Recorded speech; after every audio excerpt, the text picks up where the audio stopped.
Elon Musk and Tesla have been planning an electric car coming out party for over a decade, but when the Biden White House was finally having one, somehow Elon's invitation got lost in the mail. Forbes contributor and a part-time electric car party planner Tom Moloughney will be here to explain. Plus, in other electric car news, Rivian finally puts its first customers behind the wheel. Hyundai talks smack to Tesla. Model S price changes again, so does Nissan Leafs. And the latest update on the Chevy Bolt fire controversy. All of this is coming up next.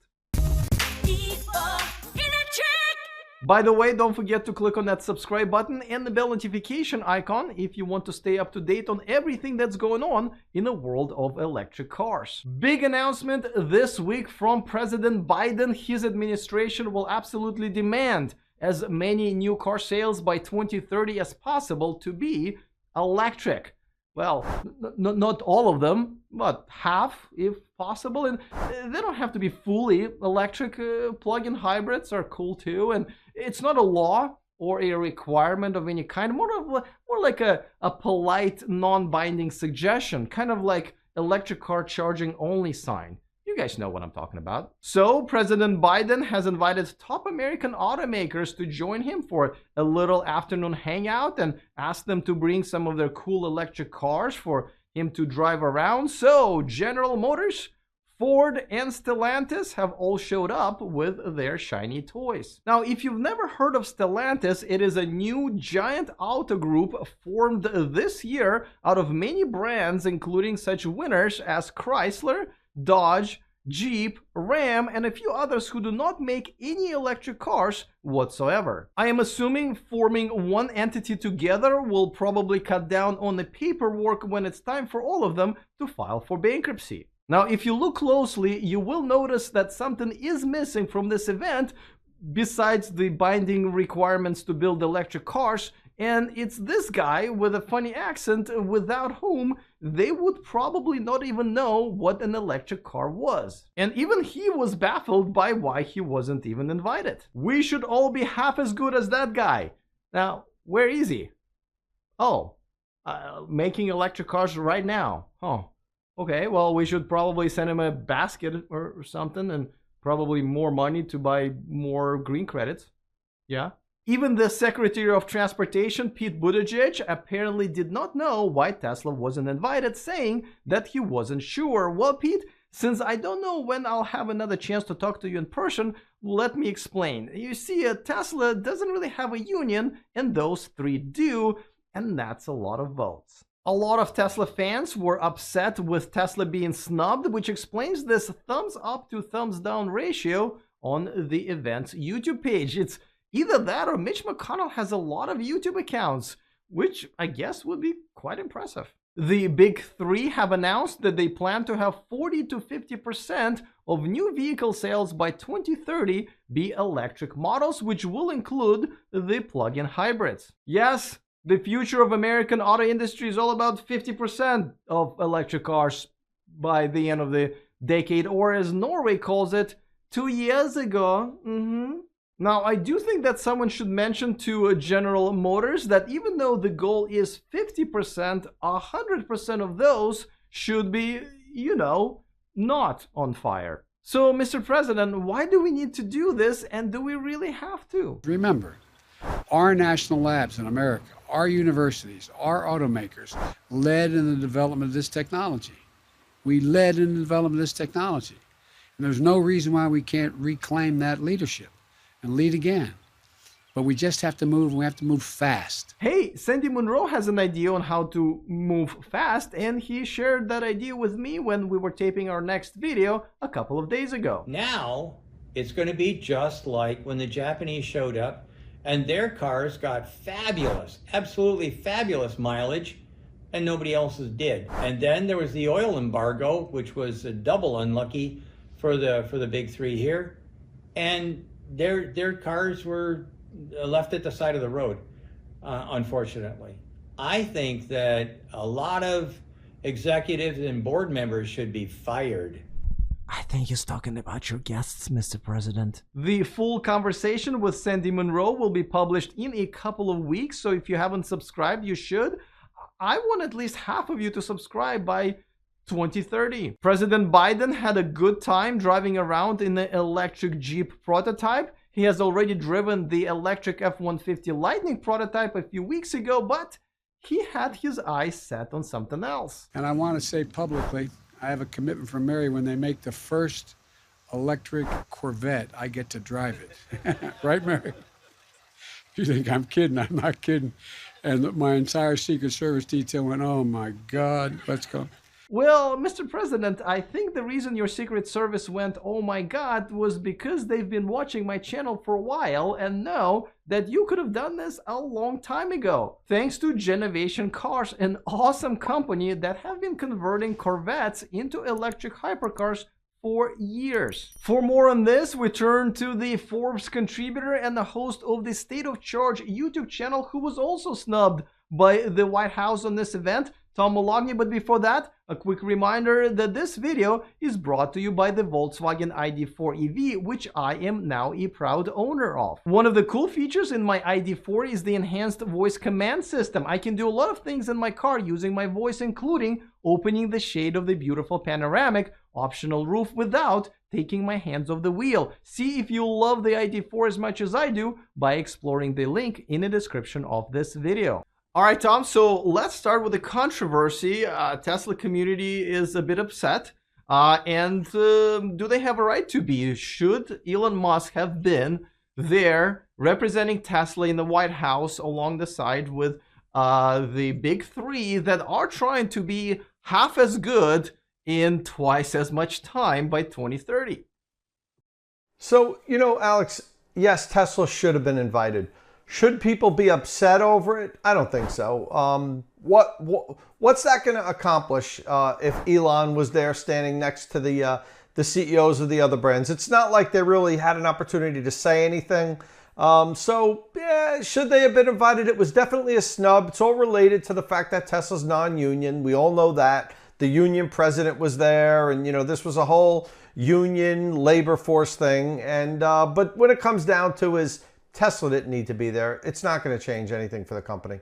So let's talk about the substance, right? The non-binding goal of 50%. You know, obviously President Biden is preaching that, hey, listen, we used to be the leaders, let's catch up. But, you know, 50% that includes plug-in hybrids, you know, that's something that Norway was at last year, and we're targeting 2030. That makes us a decade late already. Is this a good goal?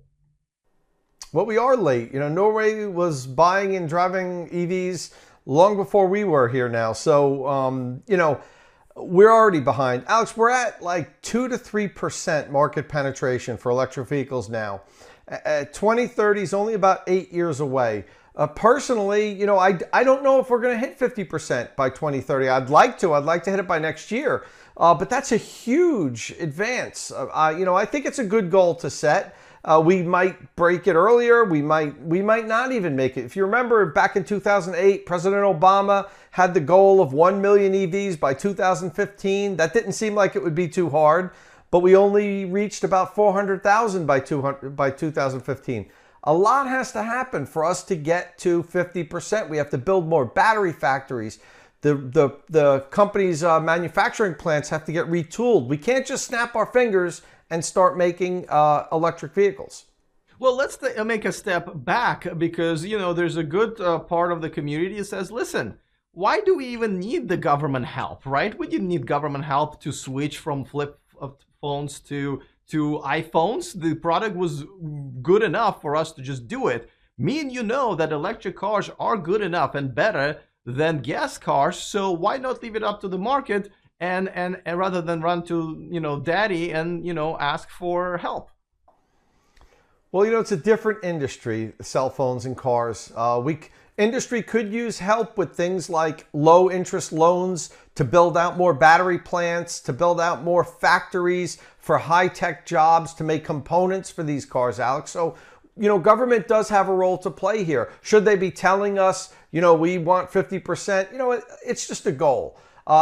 Private enterprise is going to be what gets us to that, and the fact that these cars are just better. People are going to want to drive them.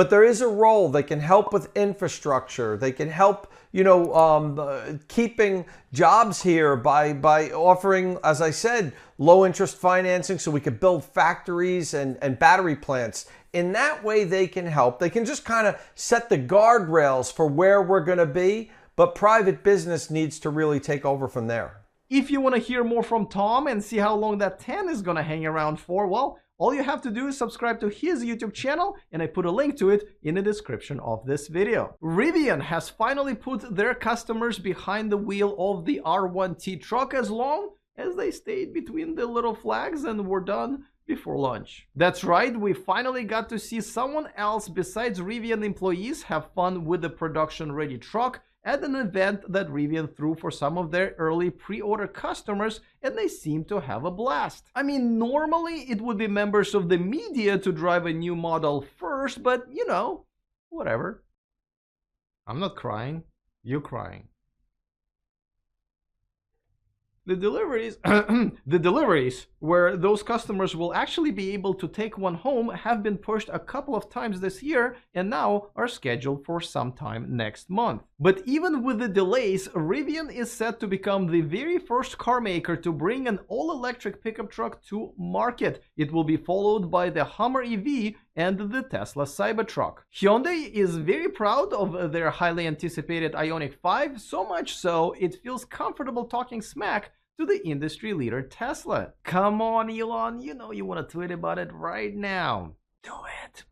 Hyundai's head of electrified powertrain development said that Ioniq 5 will dominate Tesla's Model Y on miles of range added. Hyundai claims you will be able to add 68 miles in just 5 minutes of charging, but it is unclear at what state of charge this would be possible. The only other stat that has been provided was that the Ioniq 5 will have the industry's fastest 10 to 80% fast charging capability at just 18 minutes with a maximum rate of 350 kilowatts and an 800 volt system. We don't know how many added miles that will actually bring. We don't really know the official EPA range number, but the target is 300 miles. There are now 3 things you can be certain about in this life, death, taxes, and Tesla's weekly price changes. This week, Tesla has increased the price of the base Model S by another $5,000 and is now just under $90,000. That's a total increase of $10,000 in just 30 days and an increase of over $20,000 in the last few months from its juvenile but frugal price of $69,420. $20,000. Do you know what you can get with that type of money? I'll tell you what you can now get with that type of money, and it is the brand new 2022 Nissan Leaf. That's right, Nissan is cutting the price of its Leaf's upcoming 2022 model, and it will now start below $20,000 after the tax credit here in the United States. You wanted your affordable EV, America? Well, we are turning a new leaf. Another price that was revealed this week was the price that Chevy is going to pay per each Bolt to recall almost 70,000 of them made in 2017, 18, and 19. All of them are related to the recent Chevy Bolt fires, and it will cost, get this, $11,000 per each car. That's one of the most expensive recalls ever on a per car basis. Luckily, no new fires have been reported for Chevy Bolts in the last 2 weeks, but owners continue to be told to park outside, not to fully deplete their batteries, limit charging to 90%, go to their dealers for a software update, and to buy a new ID4 or a Mustang Mach-E. Okay, the last one wasn't really officially from Chevy, but at this point, maybe it should be. Don't forget to tune in to my subscriber Q&A live stream at 1 p.m. Pacific time every Tuesday when you can ask me anything you want, except about my shirts. That's where I draw the line. All right, looking forward to all of your comments. Other than that, see you guys next time, and remember to stay charged. Nothing's wrong with my shirts.